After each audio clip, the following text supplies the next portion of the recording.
حضور نے فرمایا چچا حمزہ ہٹ جاؤ، اس کو آنے دو، جو عمر خود نہیں آ رہا محمد کی دعا پر کیا۔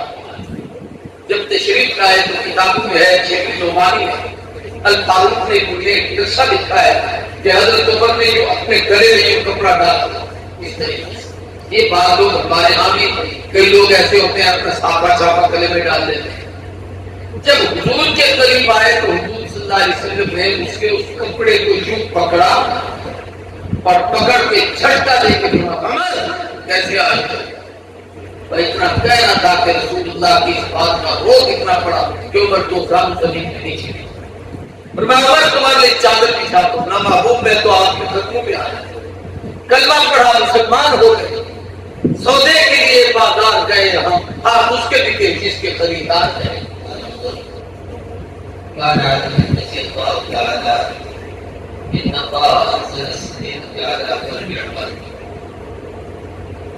صدق اللہ العظیم صدق النبی الکریم اللهم صل على سيدنا ومولانا محمد وعلى آل سيدنا ومولانا محمد وبارك وسلم۔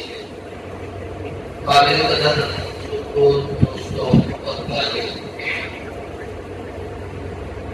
صحت کے آخری مبارک ہے، آئندہ آنے والا جمعہ یقیناً محرم الحرام اسلامی ہجری سال شریف کا اور اس کا پہلا جمعہ بنے گا۔ جرات کے آخری دن میں 26 تاریخ کو امیر الامین خلیفۃ المسلمین رسول اللہ صلی اللہ علیہ وسلم کے دوسرے جانشین دعائے رسول جناب سیدنا خطاب رضی اللہ تعالیٰ عنہ کی شہادت کا واقعہ پیش آیا۔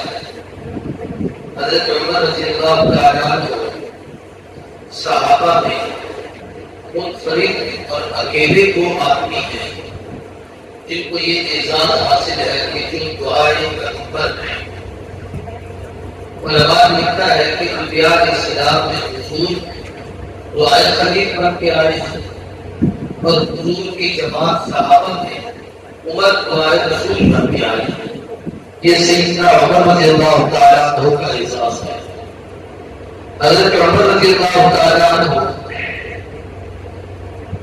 جو لوگ اسلام لائے ان میں 40 کے نمبر پر یہ مسلمان ہوئے، یعنی عمر پر چلا ہوا، اور یہ 40 کے عدد کی تاثیر ہے کہ اس سے ایک انقلاب آتا ہے کہ ہمارے تقدیر والے جلے مانگتے ہیں۔ موسیٰ علیہ السلام سے اللہ نے وہ حضور پہ 40 میں ٹھہروایا تھا۔ اس طریقے سے انسانی تخلیق نے بھی 40 کے عدد کو بڑا دخل ہے۔ ثم خلقنا النطفة علقة خلقنا العلقة مضغة فخلقنا المضغة عظاما فكسونا العظام لحما ثم أنشأناه خلقا آخر۔ 40 دن آتی ماں کے پیٹ میں کوئی یوں سمجھیے کہ اٹھا رہتا ہے، پھر اس کے بعد لوگ 40 دن اٹھنا پڑتا ہے، پھر 40 دن کے بعد اس کا وجود بننا تقدیر دینا شروع ہوتا ہے۔ 40 دن کے بعد اس کے ہڈیاں اوپر چلتی ہیں، سر سے پاؤں تک وجود بنتا ہے، تو یہ چلے اور اس چہل میں 40 کے عدد میں یہ تاثیر رب نے رکھی ہے کہ حضرت عمر 40 میں نمبر پر تحقیق لائے۔ یہ سیدنا عمر رضی اللہ تعالیٰ عنہ کے حضور اسلام ہے دعائے پیغمبر کا ایک بڑا معروف واقعہ ہے جس کی تفصیل موجود نہیں، کچھ باتیں سیرت عمر کی آپ کے سامنے رکھیں۔ ان میں سے ایک یہ ہے کہ حضرت عمر صحابہ میں دعائے پیغمبر ہیں۔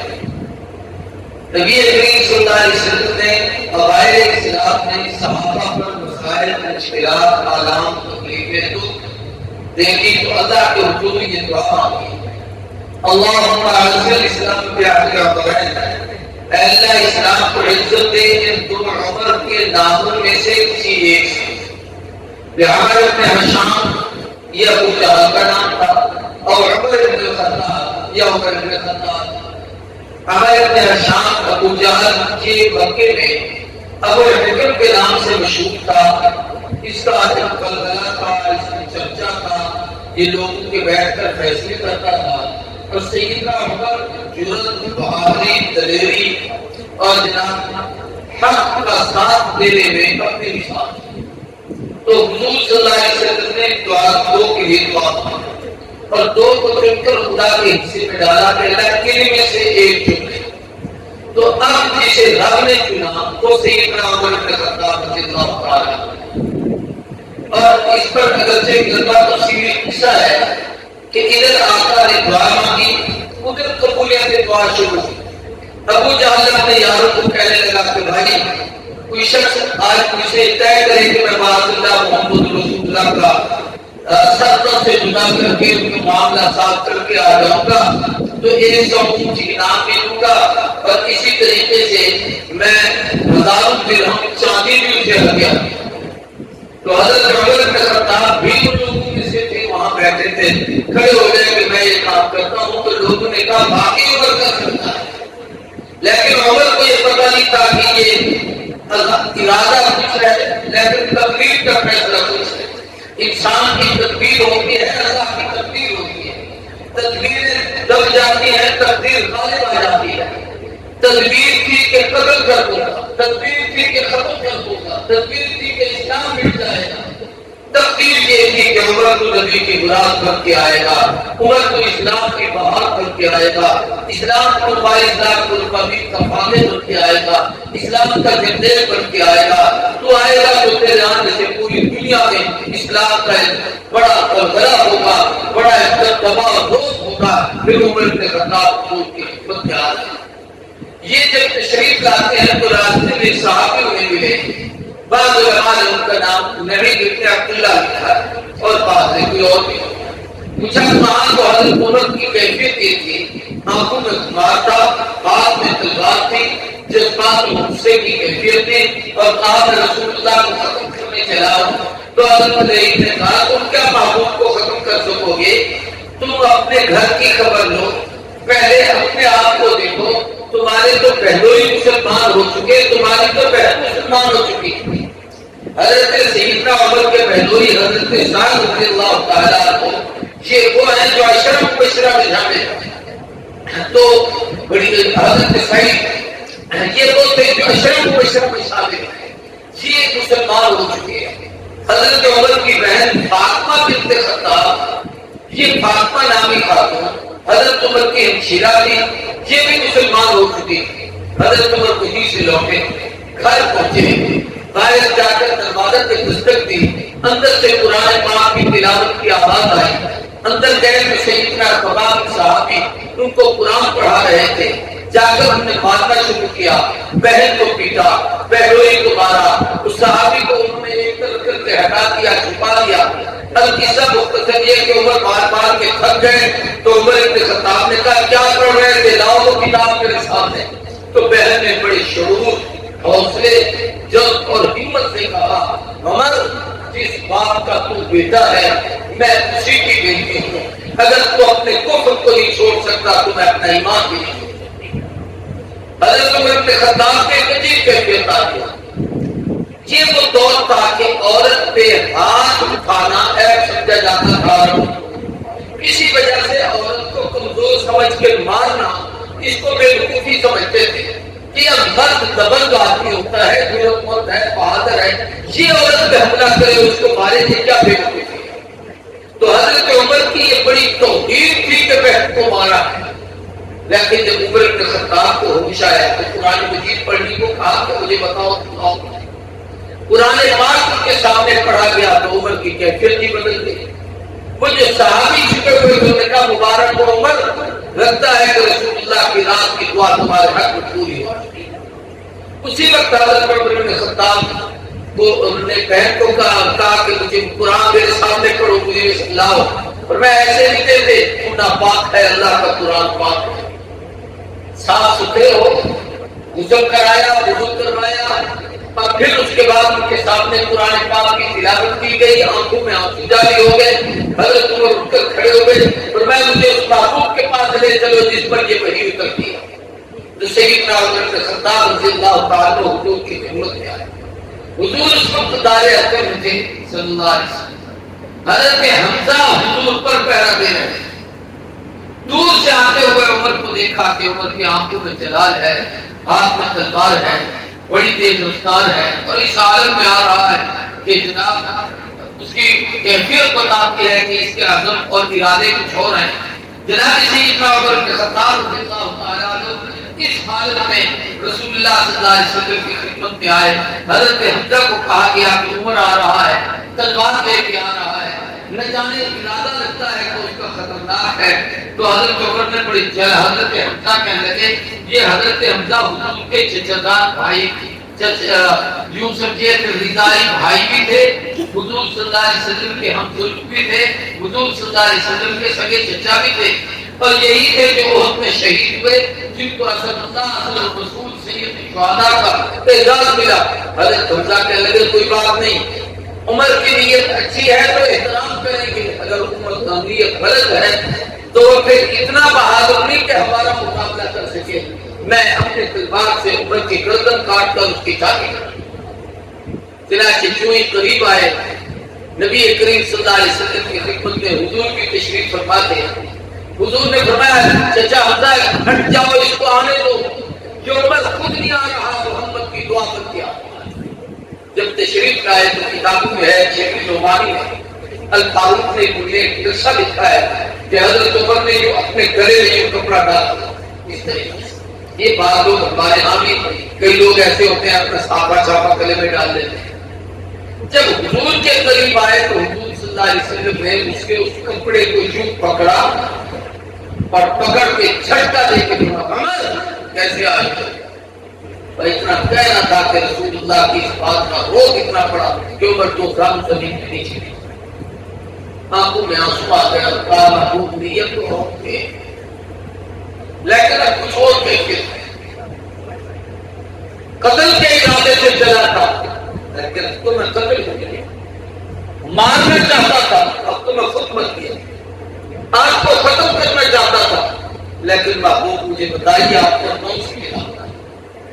حضور نے فرمایا عمر میں تمہیں مبارکباد پیش کرتا ہوں۔ عمر کے آنے پہ حضور نے تکبیر کا نعرہ بلند کیا، اللہ اکبر، اسلام کی تاریخ میں پہلی تکبیر کا نعرہ اللہ اکبر عمر کیا، اور پھر صرف یہاں تک بس نہیں، بڑا عجیب ہے کہ جب حضرت عمر نے اللہ کی آمد پر حضور نے اللہ اکبر کہا، عمر کی زبان سے اللہ اکبر کے جملے نکلے، صحابہ کی زبان سے اللہ اکبر کے جملے نکلے۔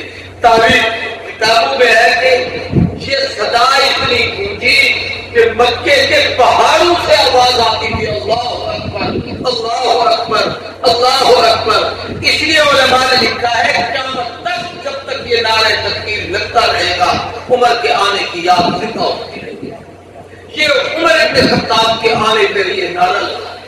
حضور صلی اللہ علیہ وسلم نے حضرت عمر کو احترام کیا اور میں عمر تمہارے لیے چادر بچھاتا ہوں، نہ محبوب میں تو آپ کے قدموں میں آیا، کلمہ پڑھا مسلمان ہو گئے، سودے کے لیے بازار گئے ہم، آپ اس کے بھی جس کے خریدار گئے، نیت کچھ اور تھی، اب میں آپ کا خاطر اور غلام بن، نماز کا وقت تھا، کہاں پڑھیں گے؟ حضور صلی اللہ علیہ وسلم نے فرمایا تیاری کرو رب کی عبادت کرو۔ جی کہاں ہوگی؟ تو میں یہی دارے رکھوں گی، بھائی عبادت کی جگہ تو کعبہ ہے، میں تمہارے یاد نہیں پڑھنے دیتے، وہاں حرم میں جانے نہیں دیتے، پر میں عمر بھی کلمہ پڑھ لے اور پھر بھی اسلام مغلوب رہے، اس کا کیا فائدہ؟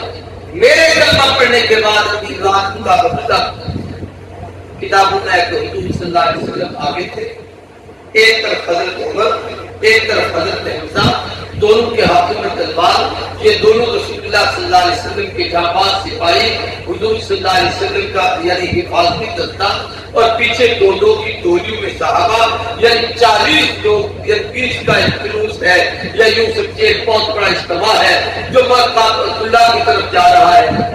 ابو جہل اپنے انتظار میں بیٹھا ہے، کفار کی اپنی سوچیں ہو رہی ہیں۔ جب عمر کو آتے ہوئے دیکھا ہے بھئی یہ کیا کیفیت ہے، حضور مسجد حرم میں گئے ہیں، کعبۃ اللہ میں جا کے آپ نے وہاں نماز پڑھی ہے، عمر ابن خطاب نے وہاں نعرہ لگایا کہ خبردار، اب عمر کلمہ پڑھ چکا ہے، جو شخص اپنی بیوی کو بیوہ کرانا چاہے، اپنے بچوں کو یتیم کرانا چاہے، اپنی دولت اور مال سے ہاتھ دھونا چاہے، اپنی زندگی کو سے ہاتھ دھونا چاہے، آئے عمر کا مقابلہ کرنا۔ نتیجہ یہ نکلا کہ اللہ نے اسلام کی بہار کی ابتدا عمر کی آمد سے۔ عمر آئے تو پوری دنیا میں ایک بہار ہو، فتوحات کے دروازے کھلنا شروع ہو گئے۔ کتابوں میں ہے اول من اسلم جاءت عمر، سب سے پہلے جس نے اسلام قبول کیا عمر ہے۔ اول من فتح باب الکعبۃ عمر، سب سے پہلے جس نے کعبے کا دروازہ کھولا عمر ہے۔ اول من حاجر علانیۃ عمر، جس نے کھلا علانیہ طور پر سب سے پہلے ہجرت کی وہ عمر بن خطاب ہے۔ حضور نے فرمایا لو کان بعدی نبی لکان عمر، میرے بعد اگر کسی کے سر پہ نبوت کا تاج آتا تو عمر ہوتا۔ فرمایا حقیقت والا لسان عمر، حق جس کی زبان پر بولتا ہے وہ عمر ہے۔ ان اللہ انزل سکینۃ علی قلب عمر، اللہ جس کے دل پہ سکینہ اور تسکین کو نازل کرتا ہے وہ عمر۔ علماء نے لکھا ہے 17 آیتیں، ایک روایت میں ہے کہ 22 یا 23 آیتیں، ایک روایت میں 27 مقامات، ایک روایت میں 33 مقامات قرآن پاک میں ایسے ہیں کہ عمر زمین پہ بولتے تھے، آسمان سے قرآن پڑھتے ہیں۔ عمر ناطق بالوحی، اللہ کی وحی کے مطابق گفتگو کرتے تھے۔ ایک روایت میں آتا ہے کہ اللہ نے عمر کے ساتھ ایک ایسا فرشتہ رکھا ہوا ہے کہ جو اس کی پیشانی کے ساتھ رہتا ہے، جس کی وجہ سے عمر کے چہرے میں دھوپ ہوتا ہے، اور جب عمر بولتا ہے تو فرشتہ اس کی زبان سے ایسے کلمات نکل پاتا ہے جو مسلمانوں کی تذکیر کا باعث ہے، جو ان کے لیے راحت اور سکون کا ذریعہ ہے۔ ہر جنگ میں حضرت عمر بن خطاب حضور کے ساتھ رہے اور کمال درجے کی خدمت کی۔ غزوہ خیبر میں اپنے مقابل میں جس وقت وہ طے ہو رہا تھا کہ جو مشرکین گرفتار ہو کے آئے ان سے کیا معاملہ طے کیا جائے، تو حضرت عمر کی رائے تھی کہ میری رائے یہ ہے جس کا جو کافر رشتہ دار ہے وہ اس مسلمان کے حوالے کیا جائے اور ہم انہیں اپنے ہاتھوں سے طے کریں۔ اگر یہ فیصلہ ابو بکر کی رائے پر ہوا کہ فدیہ لے کر ان کو چھوڑا گیا، اللہ نے ان کو اسلام کی دولت بتا دی، لیکن حضور فرماتے تھے صلی اللہ علیہ وسلم کہ اللہ تبارک و تعالیٰ کی اگر آج من جانب اللہ کہ میں نے فیصلہ کر دیا، اللہ نے اس فیصلے کی توفیق فرما دی، ورنہ اگر رب کی طرف سے جو حکم آنا تھا وہ عمر کی رائے کے مطابق۔ سیدنا عمر بن خطاب کعبۃ اللہ کے طواف کے دوران مقام ابراہیم کے آئے۔ یہ وہ جگہ ہے جہاں سیدنا ابراہیم علیہ السلام نے جس پتھر پر کھڑے ہو کے کعبے کی تعمیر کی۔ کہ آپ کا جی چاہتا ہے یہاں پر نماز پڑھی جائے۔ حضور نے فرمایا میں محمد کو اپنی طرف سے کوئی کام نہیں کرتا، رب کے حکم کا انتظار ہے۔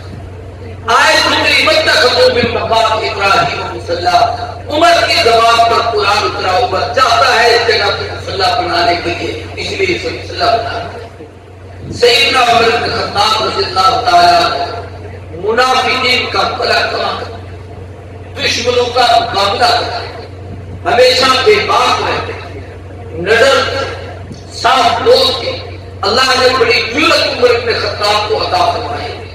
بلوان لکھا ہے عمر میں 3 حرف، عین میم را، عمر تینوں کا انتخاب ہے۔ عمر کی عین علی کا انتخاب ہے، عمر کی میم محمد کا انتخاب ہے، عمر کی را رب کا انتخاب ہے، علی کا انتخاب ہے کہ 23 مقامات پر حضرت علی نے عمر کا انتخاب کیا ہے۔ جب بیت المقدس کی فتح پر وقت آیا ہے، حضرت علی نے مشورہ دیا تھا کہ آپ وہاں پر تشریف لیں۔ اپنی بیٹی کے نکاح کے لیے عمر بن خطاب کا انتخاب کیا۔ عمر محمد کا انتخاب ہے کہ مصطفیٰ نے جواب دیا۔ عمر رب کا انتخاب ہے کہ 2 میں سے ایک کو جن پر نبی کے قدموں میں بھیجا ہے جو عمر بن خطاب ہے۔ عمر عناصر اربع کا حکمران ہے۔ عمر کی حکومت آگ پر بھی ہے، پانی پر بھی ہے، ہوا پر بھی ہے، زمین پر بھی ہے۔ زمین پہ زلزلہ آیا تو درہ مار کے زلزلے کو روکا، یہ زمین پر عمر کی حکومت ہے۔ ورنہ لوگ لوگوں پر حکومت کرتے ہیں، عناصر اربع میں کسی کی حکومت ہے۔ پانی پہ حکومت تھی، دریا نکلتا تھا، خط لکھا تو دریا میں دبا دیا۔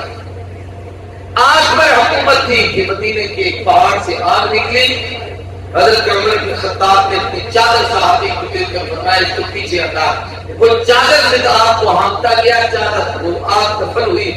15 صدیاں گزر گئی ہیں, اس آگ کو دوبارہ نکلنے کی کوشش کی. عمر بن خطاب ہوا پر حکومت کرتے تھے, یا صاحب الجبل کے جملے کہے تھے. کئی 100 میل صحابہ جنگ لڑ رہے تھے, حضرت ثانیہ کے کلمے وہاں پر, عمر کے جملے وہاں پر پہنچے, اور اللہ نے مسلمانوں کو فتح دی.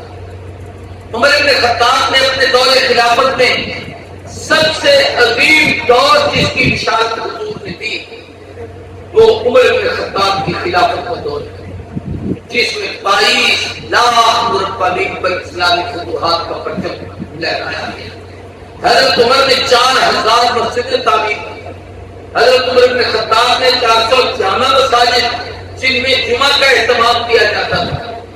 اسی طریقے سے 2000 قرآن کے ترک نسخے لے کر پورے بلاد عرب اور عجم میں پھیلائے تاکہ لوگ قرآن مجید کو صحیح طریقے سے پڑھ سکیں. حضرت عمر بن خطاب نے جتنے اس وقت دنیا میں محکمے ہیں نظام سلطنت کو چلانے کے, محکمہ انہار ہے, آبپاشی ہے, زمینوں کو ناپنا ہے, پولیس کا محکمہ ہے, فوج کے ناپتے ہیں, فوجی چوکی ہیں, انتظامات ہیں, راتوں کو پہرا لگانا ہے, چوکیداروں کا تعین ہے, یہ سارے کے سارے کام, حتیٰ کہ یہ ہماری بلدیہ میں جو آپ جا کر نا بچہ پیدا ہو تو وہ اس کا نام لکھوا کے آتے ہیں, فوت ہو جائے تو جناب اس کی وفات کا ڈیتھ سرٹیفکیٹ لیتے ہیں اور بلدیہ سے لکھوا کے لاتے ہیں. یہ سارے کارنامے عمر بن خطاب نے اپنے دور میں 22 لاکھ مربع میل تک اسلام ہے. عمر کا دور تھا کہ شیر اور بکری ایک گھاٹ سے پانی پیتے تھے. عمر بن خطاب کے دور میں ایک مرتبہ زلزلہ آیا تو گرا مار کے کہا کہ عمر نے تجھ پر انصاف نہیں کیا. حضرت عمر بن خطاب نے عدل انصاف کے اپنے بیٹے پر بھی شریعت کیا تو سیدنا عمر نے 22,50,000 مرتبہ خطاب اسلام کی عظیم فاتح حضور کی دعا کا خلاصہ اور نتیجہ. حضرت عمر بن خطاب رضی اللہ تعالیٰ عنہ آخری سال حج پر تشریف لے گئے. یہی یعنی یوں سمجھیے کہ وہ ذوالحج کے دن حج کر کے جب واپس تشریف لائے تو اس وقت رات کا وقت تھا. یہ درمیانی راتیں تھی, یوں سمجھیے کہ 10-11-12 کو حج ہوتا ہے. تو ان دنوں میں حضرت عمر رضی اللہ تعالیٰ عنہ مسجد کعبۃ اللہ میں سوئے ہوئے تھے. آسمان پہ چاند نظر آ رہا تھا تو حضرت عمر نے قبلہ کہا کہ عمر تیری عمر اس چاند پر جیسے چھوٹا ہے پھر بڑھتے بڑھتے بڑا ہو جاتا ہے, پھر آہستہ آہستہ کم ہوتے ہوئے ختم ہو جاتا ہے. عمر کبھی تیرا بچپن تھا, پھر تیری جوانی تھی, پھر تیرا شباب آیا, تیری کمال آئی, تیرا اقتدار آیا, پوری دنیا میں تم نے حکومت کی, پوری کائنات پر اللہ نے تیرے اقتدار کو ایک روح اور دبدبا اور جرأت عطا فرمائی. اب تیرا بڑھاپا آسان کمزور ہو گئے, عمر 63 سال ہو گئی ہے, اب عمر بڑھاپے کی طرف جا رہا ہے. اور پھر اس کے بعد حضرت عمر رضی اللہ تعالیٰ نے دعا مانگی کہ اللہ اے اللہ اللہم ارزقنی شہادت فی سبیلک, مجھے اپنے راستے کی موت وارزق موتی فی حبیبک حبیبک محمد, ایک شہادت کی موت ہے, دوسرا رسول اللہ کی شہادت کی موت. اب یہ دو چیزیں اکٹھی مشکل تھی کہ مدینہ اسلام کا مرکز ہے, طاقت قوت ہے, مرکز اسلام درمیان میں ہے, چاروں طرف فتوحات ہیں, تو دشمن مر کے لیے وہاں کیسے ملے. لیکن اللہ نے اسباب بنائے. ابو لوگ فیروز مجوسی, یہ ایرانی نسل مجوسی مذہب یہودی ایک بدبخت تھا مجوسی کا, یہ ایران کا بدبخت ہے. یہ ابو موسیٰ اشعری صحابی ہے, ان کا غلام تھا. حضرت عمر کے پاس شکایت لے کے آیا. حضرت عمر کو کہنے لگا کہ میرا مالک مجھ سے پیسے زیادہ لیتا ہے اور میری آمدنی اتنی نہیں. آپ نے فرمایا تو کام کیا کرتا ہے؟ اس نے اپنا کام کاج بتایا. وہ چکیاں بھی بناتا تھا, اس طریقے سے کہانی کری, لوہے کا کام بھی کرتا تھا, اور بھی مختلف کام. آپ نے فرمایا تیرا کاروبار اچھا ہے, میں تیرے مالک کو کیسے روک سکتا ہوں؟ اس نے کہا کہ عمر تمہارے ایسے چکی بناؤں گا کہ دنیا جاتی. حضرت عمر سمجھ کے فرمایا مجھے قتل کی دھمکی دے کہا کہ حضرت اس کو گرفتار کر فرمایا نہیں جب تک مجھے جرم نہ کر لے گرفتار نہیں کیا یہ عمر کا دور تھا میرے یاد ایسا ہوتا تو ویسے بچے بھی ہو جاتے گرفتاری بھی ہو جاتی اور پتہ نہیں کہاں اصلی سے مختصر یہ کہ حضرت عمر بن خطاب رضی اللہ تعالیٰ حج سے واپس آئے مدینہ طیبہ میں تھے فجر کی نماز کا وقت تھا 26 تاریخ اکثر کی نابود کیا ہے 26 یا 27 یہ اسی ذوالحج ہے فجر کی نماز کی امامت کا وقت تھا نماز پڑھا رہے تھے مسجد کھلی ہوئی وہ شخص جو حضرت عمر کا قابل کا پیر سب میں آ کر کھڑا ہو گیا اندھیرے میں نماز شروع ہوتی تھی حضرت عمر بڑی رکعتیں پڑھتے تھے تلاوت زیادہ نماز شروع ہوئی تو اس نے بڑھ کر زہر آلود رحمت تھاری خنجر سیدنا عمر بن خطاب کو 3 بار کیے اور یہ حضرت عمر نے خواب میں دیکھا وہ خواب میں یہی بات لگے اور خون کہا اور خود اس کی تعریف فرمائی مجھے لگتا ہے کہ میری شہادت کا وقت پورا نہیں پائے تو حضرت عمر مسلح پہ گرے عبد الرحمن بن عوف آگے بڑھے مختصر چھوٹی دو سورتیں پڑھ کے نماز مکمل کرائی امیر المؤمنین ہے خلیفۃ المسلمین ہے رسول اللہ کے جانشین ہے 22 لاکھ امیر کا فاتح ہے امت مسلمہ کا عظیم فرما روا ہے رسول اللہ کی دعا ہے مسلح پہ تڑپ رہا ہے لیکن خدا کی نماز میں فرق نہیں آیا ہمیں سر درد پڑ جائے تو نماز تھوڑی سی حدت اور گرمی ہو جائے تو مسجدیں چھوڑ جاتی ہماری عبادتیں ختم ہو جاتی یہ عمر نے سبق سکھایا ہے کہ نماز پڑھائی گئی دشمن کو پکڑنے کی کوشش کی گئی سبھی جان تھی مسجد بھری ہوئی تھی باہر نہیں جا سکتا نکلنے لگا تو صحابہ کرام نماز سے جو فارغ ہوئے جلدی سے سبھی کو جان تھی تو باہر نکلنے میں بھی اس کو وقت لگا مسجد بھی بھری ہوئی تھی تو ایک صحابی نے جلدی سے اپنا کمبل اس کے اوپر ڈالا وہ نیچے بیٹھ گیا اس کے ہاتھ میں جو ڈبل بھاری خنجر تھا جس نے حضرت عمر پر قتل کیا وار کیا تھا وہی خنجر عمر کے دشمن نے اپنے آپ کو مارا اس نے کیا کیا عمر کے دشمن نے وہ خنجر اپنے آپ کو خود کو مارا رب کی طرف سے سزا دی کہ تو عمر کا قاتل ہے اپنے آپ کو آپ مارا اس نے وہ خنجر اپنے آپ کو وہی پر وہ مرا لیکن جب وہ جا رہا تھا تو اس نے صحابہ کو بات کی تقریباً 17 صحابہ سکے تھے 7 صحابہ نے وہی مسجد نبی شریف حضرت عمر کو گھر لائے 3 دن حضرت عمر کے خطاب بیماری کے عالم میں رہے کوئی چیز بچا دی جاتی اس چکو سے نکل جاتی پھر حضرت عمر نے آخری لمحات میں اپنے بیٹے عبداللہ کو بلا کر اما عائشہ صدیقہ کے پاس بھیجا کہ میرے لیے حضور صلی اللہ علیہ وسلم کے حجرے میں اماں سے جگہ مانگی اور پھر اس کے بعد آپ نے کچھ اس مسیر میں ذوالحج کی آخری تاریخ 29 تاریخ کو حضرت سیدنا عمر بن خطاب کا انتقال ہوا اور رات کو حضرت کا چاند نظر آیا اور چاند رات کو یعنی یکم محرم کی رات کو سیدنا عمر بن خطاب کو روضہ رسول میں حضور کے پہلے میں دفن کیا بظاہر حق یہ مشکات کی شرح ہے اس نے ایک روایت اور بھی لکھی کہ 14 دن حضرت عمر بیمار رہے 10 محرم کو شہادت ہوئی اگر اس روایت کو مان لیا جائے تو حسین کی شہادت کی 10 محرم کو ہے عمر کی شہادت کی 10 محرم کو ہے وہ بھی نماز میں ہے یہ بھی نماز میں ہے وہ بھی قرآن کی تلاوت میں ہے یہ بھی قرآن کی تلاوت میں ہے ایک دعائے مصطفیٰ ہے اور ایک دوش مصطفیٰ کا سوال وہ دوش تو اللہ تبارک و تعالیٰ نے حضرت عمر کو یہ سعادت تاکہ ان کی مناسبت سے میں نے چند باتیں آپ کے سامنے رکھی اللہ اپنی سیرت عمر اپنانے کی توفیق عطا کرے